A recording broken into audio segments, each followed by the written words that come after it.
കേരളത്തിലെ യുവാക്കളോട് എനിക്ക് രണ്ട് കാര്യം പറയാനുള്ളൂ. ഈ വെള്ളം മേടിച്ച് സേർട്ട് മേടിച്ച് കഞ്ചാവ് മേടിച്ച് നടക്കുന്ന അടിപിടി കേസ് ഉണ്ടാക്കുന്നതാണ് എനിക്ക് പ്രധാനമായിട്ടൊരു കാര്യം പറയാനുള്ളത്. നീയൊക്കെ വിനീത് വിജയൻ മീശക്കാരനെ കണ്ടുപിടിക്കണം.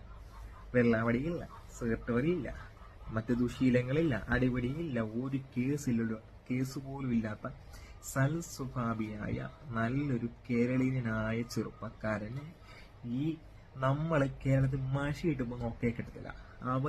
അവനെ കല്യാണം കഴിക്കാൻ കേരളത്തിലെ പെൺകുട്ടികൾ മുതൽ മുതിർന്ന സ്ത്രീകൾ വരെ ക്യൂ ആണ്. അവന്റെ ഭാര്യയാകാൻ കാത്തിരിക്കുന്നവരാണ്. വിദേശത്തുള്ള മദാമ്മമാര് വരെ നമ്മുടെ വിനീത് വിജയന് വേണ്ടി അടിപിടിയാണെന്നാണ് പല വാർത്തകളിലും കാണാൻ സാധിക്കുന്നത്. ഇതുപോലെ സൽസ്വഭാവിയായ ഒരു ചെറുപ്പക്കാരൻ എവിടെയെങ്കിലും കാണാൻ കിട്ടുമോ? ഇയാൾക്ക് ഇങ്ങനെ നടന്ന വെള്ളം അടിച്ച് പുകയൊക്കെ അടിക്ക് നിനക്കൊന്നും പെണ്ണ് കിട്ടത്തില്ല. അവരെ കിട്ടും, നീ കണ്ടോ?